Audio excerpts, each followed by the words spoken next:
कुरुक्षेत्र में दो सेनाओं के बीच खड़े होकर भारी तनाव के समय श्री कृष्ण अर्जुन को जो ज्ञान दिया वह दुनिया में श्रेष्ठतम है। गीता का जन्म हुआ युद्ध के मैदान में दो सेनाओं के बीच। जीवन की श्रेष्ठतम बातें भारी तनाव और दबाव में ही बाहर निकलती हैं। अगर आप दिमाग को शांत और मन को स्थिर रखने की कोशिश करें तो सबसे बुरी परिस्थितियों में भी अपने लिए कुछ बहुत बेहतरीन निकाल पाएंगे। यही सिखाते हैं कृष्ण। गीता पढ़ने से पहले अगर इसी बात को समझ लिया जाए तो गीता पढ़ना सफल हुआ मानो।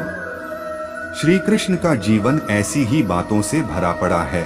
जरूरत है नजरिए की उनका जीवन आपके लिए माइथोलॉजी का एक हिस्सा मात्र भी हो सकता है और आपका पूरा जीवन बदलकर रख देने वाला ज्ञान भी। यह हमें तय करना है कि हम उनके जीवन से लेना क्या चाहते हैं। श्री कृष्ण मात्र कथाओं में पढ़े या सुने जाने वाले पात्र नहीं, वह चरित्र और व्यवहार में उतारे जाने वाले देव हैं। श्रीमद् भगवद गीता को जीवन का सार माना जाता है। ऐसा इसलिए क्योंकि महाभारत के रणभूमि में भगवान श्री कृष्ण ने गीता का उपदेश देकर धनुर्धर अर्जुन का मार्गदर्शन किया था। वर्तमान समय में भी गीता के उपदेश को समझने से व्यक्ति सफलता के मार्ग पर चलने लगता है। भगवद गीता के अनुसार व्यक्ति सद्विचारों से और धर्म के पथ पर चलने से भगवान के चरणों में स्थान हासिल कर सकता है।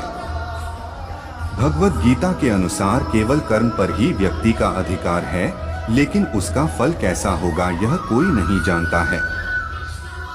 इसलिए फल की चिंता किए बिना कर्म करते रहना ही समझदारी का काम है और इस बात का भी ध्यान रखना चाहिए कि उससे अधिक लगाव न हो।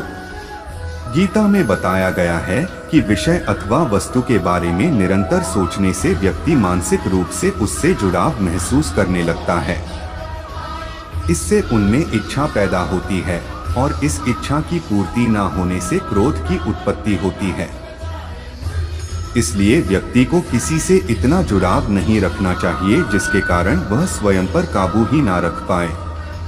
श्री कृष्ण कहते हैं कि चिंता से दुख की उत्पत्ति होती है और किसी अन्य कारणों से नहीं। इसलिए जो व्यक्ति चिंता से दूर रहता है वह सुखी, शांत और सभी इच्छाओं से मुक्त रहता है। इसलिए चिंता को कभी भी अपने ऊपर हावी न होने दें, क्योंकि इससे केवल दुख की प्राप्ति होती है। मित्रों, अगर आपको वीडियो अच्छी लगी हो तो लाइक करें और चैनल को अवश्य सब्सक्राइब करें।